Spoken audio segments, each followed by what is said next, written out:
ان کی بھی joint government ہے, ہماری بھی جوائنٹ گورنمنٹ ہے, تو آپس میں تو مقابلہ تھا نا, تو ہم ایسی کوئی بات کر سکتے تھے. جیسے پیپلز پارٹی نے گورنمنٹ میں رہتے ہوئے یہ بات کی لیکن نون لیگ نے نہیں کی, تو اس کی تو اپریسیشن بنتی ہے. تو کنور دلشاد صاحب جو بیٹھے ہیں, میں ان کی بڑی دل سے قدر کرتا ہوں. ان کے ہمیشہ تجزیے جو ہے وہ بہت اچھے ہوتے ہیں اور ہم ان سے بہت کچھ سیکھتے ہیں.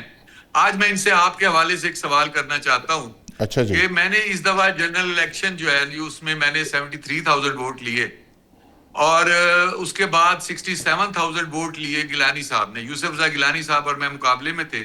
لاسٹ ٹائم میں نے عبد القادر گیلانی کو ہرایا تھا, I was MNA last time. تو اس دفعہ میرے 73,000 تھے اور یوسف رضا گیلانی صاحب کے 67,000. میرے ریزلٹ میں جس دن ریزلٹ آیا تو 13,000 جو ہے اس میں ریجیکٹڈ ووٹس تھے. تو میں نے زندگی میں کبھی نہیں دیکھا کہ 13,000 ریجیکٹڈ ووٹ ہوں. تو سر آپ اگر آج آئے بیٹھے ہیں تو میرے دل کو یہ تسلی نہیں ہو رہی کہ 13,000 ووٹ کیسے ریجیکٹ ہو سکتے ہیں. تو اس بارے میں ضرور آپ کی میں رائے جاننا چاہوں گا کہ آپ سے ہمیشہ ہم سیکھتے ہیں. ٹھیک ہے. اور اس کے بعد جو بات دوسری ہو رہی ہے کہ کشمیر میں ایشو بن گیا, اور یہ جو الیکشن میں بلاول صاحب نے جو محنت کی ہے تو ان کو اس کا صلہ ملا ہے. پہلے بھی یہاں پہ پیپلز پارٹی کی گورنمنٹ رہی ہے, پیپلز پارٹی نے کام کیا ہے, لیکن میں سمجھتا ہوں کہ جو 5 سیٹیں نون لیگ کو ملی ہیں وہ بھی ہمیں اس کے لیے, میں بھی اس کے لیے بھی اپریشیٹ کرتا ہوں کہ جنہوں نے وہ محنت کی اور 5 سیٹیں لی ہیں. اور میں امید کرتا ہوں کہ وہاں بھی جوائنٹلی ایسے ہی مل کے حکومت بنے گی جیسے سینٹر میں ہے, اور اس میں ایک اچھے ماحول میں ہمیں یہ دکھانا ہے کہ جو کشمیر میں الیکشن ہو رہا ہے ایک تو وہ بالکل میرٹ کے مطابق ہے, اور پھر پوری دنیا کو ہم نے یہ میسج دینا ہے کہ اس میں کوئی بھی جیتا ہے تو وہ اب یہاں بھی پیپلز پارٹی اور نون لیگ مل کے اور اس طرح سے ایک میسج دیں گے پوری دنیا کو کہ یہاں پہ جو ہے ایک دھاندلی بھی کوئی نہیں ہوئی اور میرٹ پہ بھی ہوا ہے. اور الیکشن کمیشن کو بھی میں مبارکباد دیتا ہوں کہ انہوں نے بھی جو رول ادا کیا ہے, جو بھی وائلیشن کہیں ہوئی ہے انہوں نے اس کے اوپر فوراً آواز اٹھائی ہے. میں اس پہ بھی ان کو خراج تحسین پیش کرتا ہوں, اور سارا کچھ پرامن ہوا ہے. کوئی بریگیڈیئر فاروق امیر صاحب, یہ احمد حسین ڈھیر صاحب بڑی جلدی کر رہے ہیں, ہو سکتا ہے کل نون لیگ کی طرف سے باقاعدہ کوئی اس پہ اسٹیٹمنٹ آ جائے تو پھر ان کے لیے بڑا پرابلم ہوگا. انہوں نے جلدی کر دیا ہے, اپریشیٹ بھی کر دیا ہے, اور سارا الیکشن کمیشن کو بھی کہا زندہ باد اور پولیس کو بھی زندہ باد, اور سارے الیکشن بھی ٹھیک ہیں. اللہ انتظار تے کر لو, کہتے تارڑ صاحب کل بول ہی نہ پائیں. بریگیڈیئر صاحب آپ کے خیال میں یہ الیکشن کیسے ہوئے ہیں, کیا دیکھ رہے ہیں آپ؟ بسم اللہ الرحمن الرحیم, بہت شکریہ. دیکھیں پہلی بات تو یہ جو پازیٹیو نوٹ پہ بات بنتی ہے کہ کم از کم ٹھیک ہے, میں مانتا ہوں کہ گراؤنڈ ریئلٹی کے مطابق پی ٹی آئی والوں کو بڑا پرابلم ہوا اور ان کے لوگ پھر انڈیپینڈنٹ میں آ گئے یا MWM کے ساتھ مل کے انہوں نے الیکشن لڑے. لیکن کم از کم یہ ہے کہ وہاں پہ پری الیکشن جو ہے وہ کیمپیننگ ہوئی ہے. دونوں میجر پارٹی جو ہیں جو بالکل اس کے رنگ میں ہے, پاور میں ہے پورے پاکستان میں, صوبوں میں, سینٹر میں, ان کے الیکشن کیمپین بھی ہوئے, ان کے لیڈر بھی سارے آئے ہیں. ہاں میں نے اگر وہ چیف منسٹر پنجاب فلی فٹ ہوتی تو ظاہری بات ہے انہوں نے بھی آنا تھا. یہ دیکھیں آپ اس چیز کو رول آؤٹ نہیں کر سکتے پاکستان میں کہ خاص کر یہاں پہ ابھی جو گلگت بلتستان کو اس کی ایک سینسٹیوٹی ہے, اس کی ایک خاص ایک ایسی حیثیت ہے جس پہ ریاست has to be very very careful. تو لہذا میں اس چیز کو رول آؤٹ نہیں کرتا ہوں کہ PMLN اور ہمارے پیپل پارٹی کی لیڈرشپ کے آپس میں ہو سکتا ہے کہ کوئی انڈرسٹینڈنگ بھی ہو کہ جناب اگر ہم بالکل کٹ تھروٹ جائیں گے ایک دوسرے پہ تو پھر وہ بھی ٹھیک نہیں ہے. دیکھیں گراؤنڈ ریئلٹی پاکستان میں الیکشن کی اب چینج ہو گئی ہے. میں نے وہ دور بھی دیکھا ہے 1970 کے الیکشن کا, جب بک کے مطابق فری اینڈ فیئر الیکشن تھے اور زمانے میں کوئی میڈیا نہیں تھا, الیکٹرانک میڈیا, کوئی IT نہیں تھی, کوئی سوشل میڈیا نہیں تھا, ٹیلی فون کے اوپر سب ووٹنگ جو ووٹر کی لسٹیں ہیں اور ووٹر ریزلٹ جو ہے ووٹنگ کے وہ ٹیلی فون سے آتے تھے مین ہیڈ کوارٹر میں جو کمانڈ سینٹر کنٹرول سینٹر بنا ہوا تھا. تو لہذا اس کے بعد تو ہم نے دیکھا ہے کہ بتدریج پاکستان میں یہ الیکشن کے پہلے اور الیکشن کے دوران یہ جو دھاندلی والا کلچر ہے یہ بالکل یہ آہستہ آہستہ آیا ہے. لیکن مجھے وہ بھی یاد ہے 2013 کی الیکشن کہ جب دھاندلی کا